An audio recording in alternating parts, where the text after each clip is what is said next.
ipapakita ko nga sa inyo kung saan makikita dito sa ating lisensya kung non-professional ba ang ating lisensya or professional ang ating lisensya. Ngayon kasi, nung tayo nakapag-renew na, wala nang nakalagay doon na non-professional or professional driver.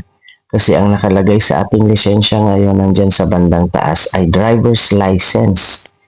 Ayan, kaya ayun, paano nga ba?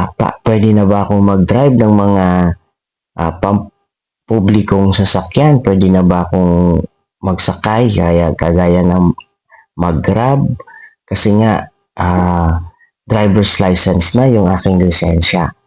Ngayon, ituturo ko po sa inyo na ayan, mayroon tayong code. Halimbawa, hanggang B2 lang tayo. Nandiyan po yan kung ano yung mga sasakyan na pwede nating i-drive, i-maneho.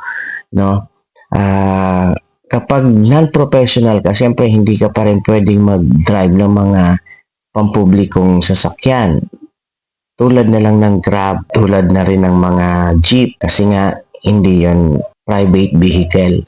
Ngayon, sabi nila na makikita daw ang non-professional or professional driver's license dito daw sa barcode.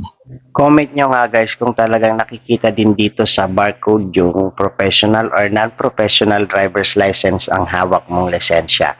Ayun, dito nga guys, talagang papakita ko sa inyo na nandito sa taas nakalagay kung professional or non-professional ang inyong mga driver's license. May nakalagay din sa taas na NP, no? Ibig sabihin po niyan ay non-professional. Yun po yung ibig sabihin. Lagay dyan na M1 NPMT. No? Ibig sabihin ng NP is non-professional.